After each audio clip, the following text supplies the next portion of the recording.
I'm the only son of my ailing father. You see, my dad is suffering from kidney problems for many years now. But in the last 2-3 years, his condition has worsened, and he has to go for dialysis twice a week. Earlier, he was able to commute on his own, but over the last year, he often asked me to accompany him. He is also growing weaker every day. Now, I have made a routine for myself that I would be taking my father for dialysis every time. I don't want to leave him alone in this condition. He has to go for dialysis 2 days a week, so I have fixed Saturday and Wednesday. Saturday is my week off, so it's not a concern. For Wednesday, I got permission from my boss to leave early and then compensate for the remaining hours/work in the night after returning home from the dialysis. I've been working in this company for 10 years. My boss has seen me as a hardworking and loyal employee, so granting this special permission wasn't a big deal for him. However, the problem was at home with my wife, Avril, 34F. When she got to know that I would be taking my dad for dialysis twice a week, she got upset. She didn't like it when I used to take him occasionally, but she never expressed her displeasure up front. Now that I had taken up the responsibility diligently, she could not stop herself. She said that there's no point wasting my time on my father because whatever I do, he was never going to be impressed by me. Well, here's a little context to this. My dad owned a merchandising business. He was quite well off and had acquired decent wealth. He wanted me to take over his business, but I was passionate about something else. I wanted to get into technology.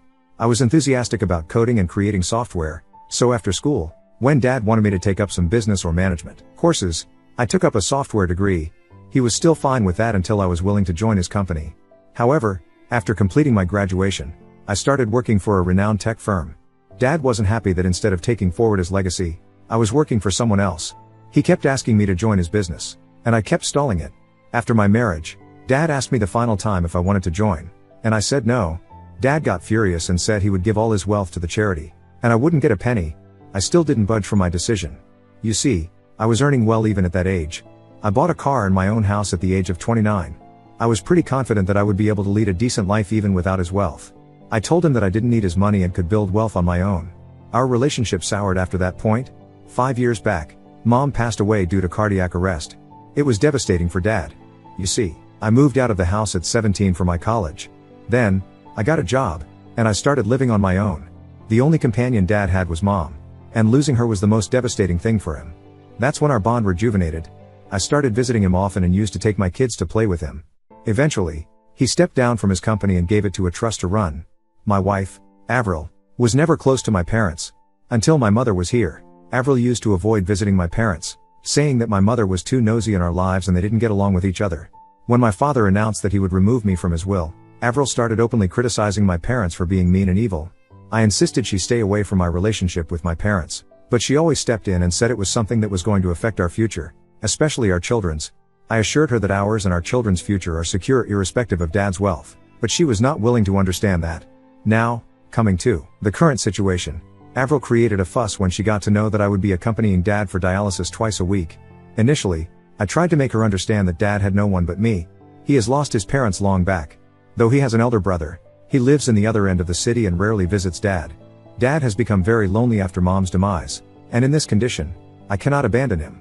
But my wife refuses to understand this. Of late, she had made my life miserable. Every Saturday, she comes up with some plans. Either it is hosting a party at the house, deep cleaning the house, outing with the children, or as stupid as grocery pickup. I made her understand that she can plan anything she wants on Sundays because, on Saturdays, I have to take Dad for dialysis. But she continues with her plans and then later rebukes me for being late or missing it. I had to rush to my dad to pick him up, then take him to the dialysis center, and after it was done, I dropped him and ran back home to her sarcasm and tantrums. It is not just about Saturday. She does the same for Wednesday evening. I had committed to my boss that I would compensate for the remaining work late in the evening or in the night after returning from the dialysis, but she always had a plan to trouble me. Almost every Wednesday evening, she would go out, either to meet her family, her long-lost friends, or to attend some random party, leaving the children's responsibility to me. I had to juggle my work, cook for the children, feed the younger one, and meanwhile complete my pending tasks at my workplace. This was after a hectic day at work and at the dialysis center. I know it's getting long, but this is how miserable my condition is.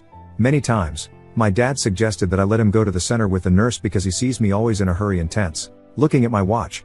After dropping him home, I don't even wait for a second and rush back. Even while picking up, I ask him to be ready and come outside before I arrive. Dad has a full-time nurse and a caretaker to take care of him, but I still feel bad for not spending time with him. The drive from his house to the center is 30 minutes. Earlier, I used to enjoy chatting with him during that drive about the good old days of children. But as Avril's tantrums have increased, all I'm concerned about is rushing back home. Most of the time, I'm just overspeeding my car in the traffic, taking shortcut lanes, and overtaking other vehicles to cut down the drive time. This is the only time I get to spend with Dad, and I don't want to ruin that or stop it by asking him to go with the nurse. I, too, have some responsibilities as a son. I'm just not able to bear this woman any longer. Update 1. It is just getting worse every day. My wife is not leaving any stone unturned to dissuade me from attending my father. Her point is that it is a lost deal.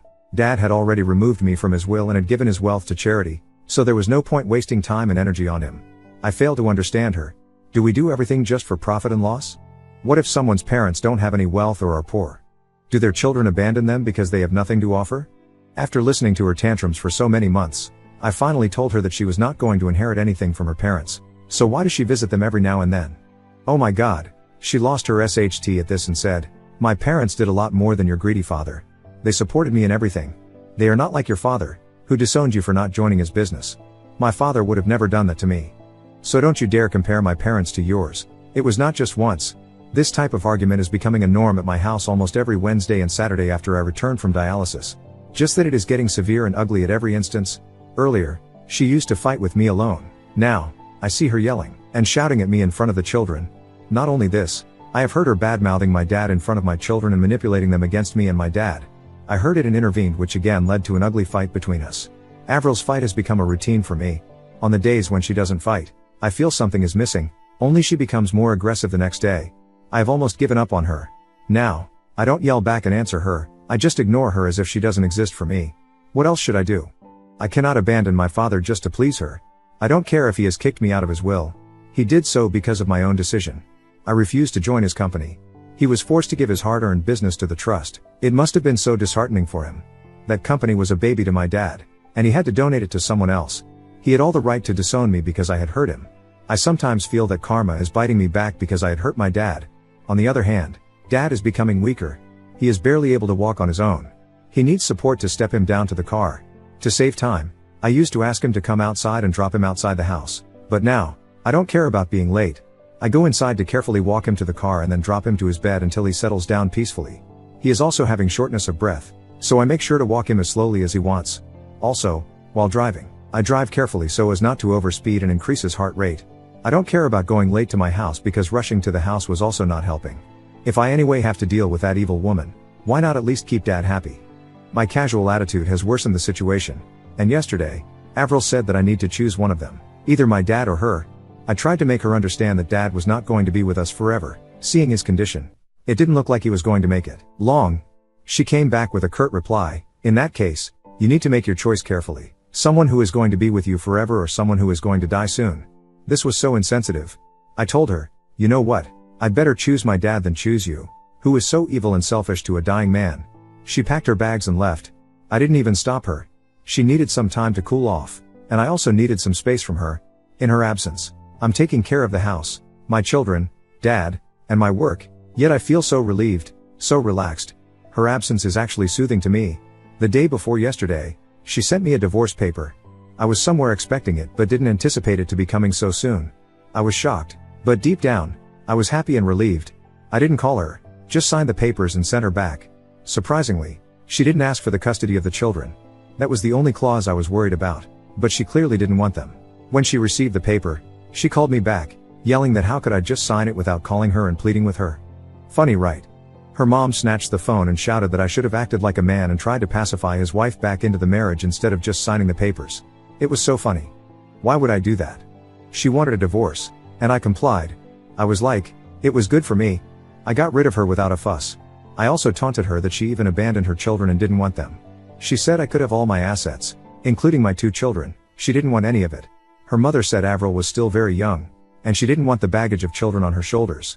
I said fine by me. I'm glad to have my kids with me. It is a relief for me, no doubt, but I'm worried about my children.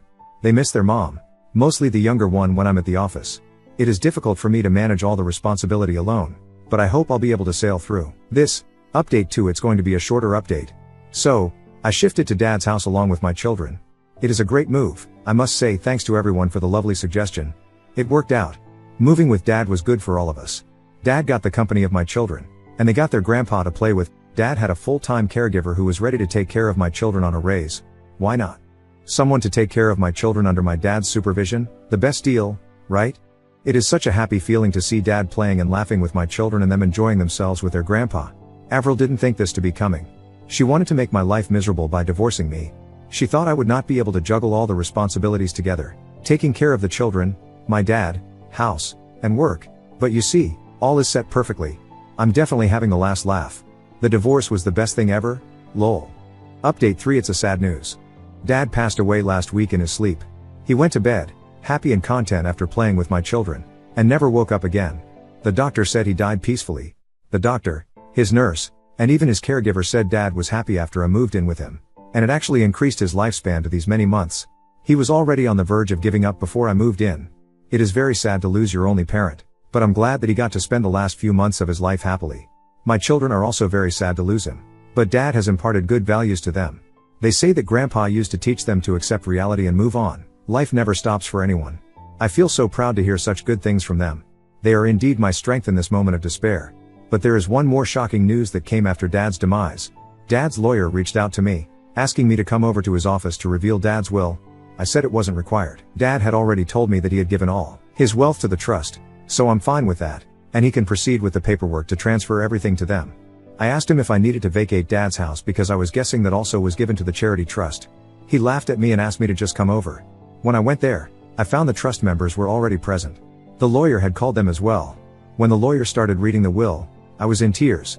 Dad has actually willed me as heir. All his business, his house, his wealth was for me.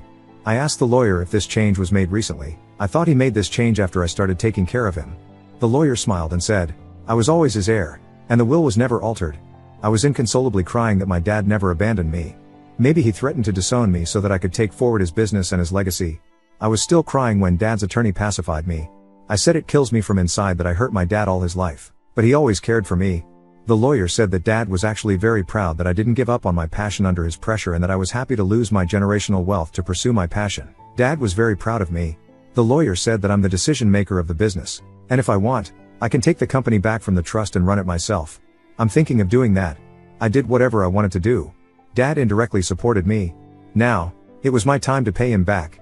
I'm thinking of taking it back from the trust and scaling it to the level dad wanted his business to fly. I came back home and told my children about their grandpa's will. He has given some portion of his wealth to my children as well after they turn 18. Today, we went to his grave with some flowers and spent some time in serenity.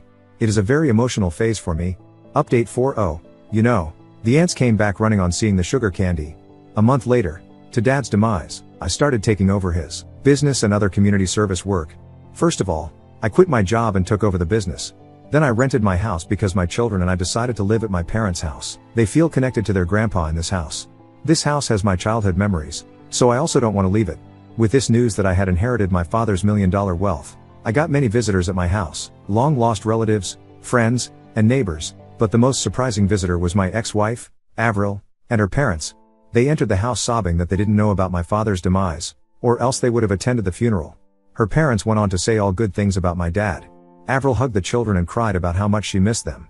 I asked her if she missed them so much, and why didn't she visit them in the last 7-8 months. She said she went to our house, but it was locked. What a BS. I was like, weren't you worried about your children when you saw the house was locked? Didn't you feel it necessary to contact me and check if the kids were fine? She had no answer. Her parents were like, let's forget whatever has happened in the past. Now that my father was gone, the children would be left alone in the house when I was at work. They need a mother, so it was better that we reconcile. I laughed at their face at this suggestion. The children needed her the most when she left them to me. Now, the children have gotten used to her absence, and I don't want her back in my life. She started crying. Her parents left us alone. She held my hands and pleaded with me for reconciliation. She said she loved me and missed being with the children. I laughed and said, you know what? You don't love me, you love the wealth my dad left to me. You and your greedy parents are here on my door just to leech on my money. I don't regret using those words for her parents because that's what they are. She also called my dad greedy and mean during our divorce. There was no way I was letting this woman have a penny from my dad's hard-earned money. She got offended that I had abused her parents. She said until now, she was pleading with me because she loved me, but now she would take what is rightfully hers. She didn't demand any alimony for the divorce, but now she needs half of my wealth, rather half of my dad's wealth. I told her she could do whatever she wanted. I'll destroy her but not give a penny. She abused me and left. I discussed this with my lawyer about this possibility. He said that her chances were slim. The divorce had settled a year before I got the inheritance. Besides, the children were with me, so there was no way she could get anything. But he also asked me to be careful about letting her spend time with the children. She could manipulate them and file for their custody and then later use them to demand money for their maintenance and all that. I couldn't be more thankful to him for this advice. I'm going to supervise their meeting. I'm also spending a lot of time with the kids these days to help them cope with the loss so that they don't run to their mommy for emotional support. I've undertaken my dad's company, so it gives me a lot of flexibility to manage my well-being and personal life. I'm planning to take the kids on a vacation in the Bahamas. Yeah, why not? They deserve this lavish vacation. No, it's about overspending my dad's wealth. I could have also afforded it, but I didn't have the time earlier, juggling work and taking care of dad. Now that I can, I want to take them out. As far as Avril is concerned, she hasn't contacted me since their last visit. I think she is busy knocking on every lawyer's office to file a suit against me.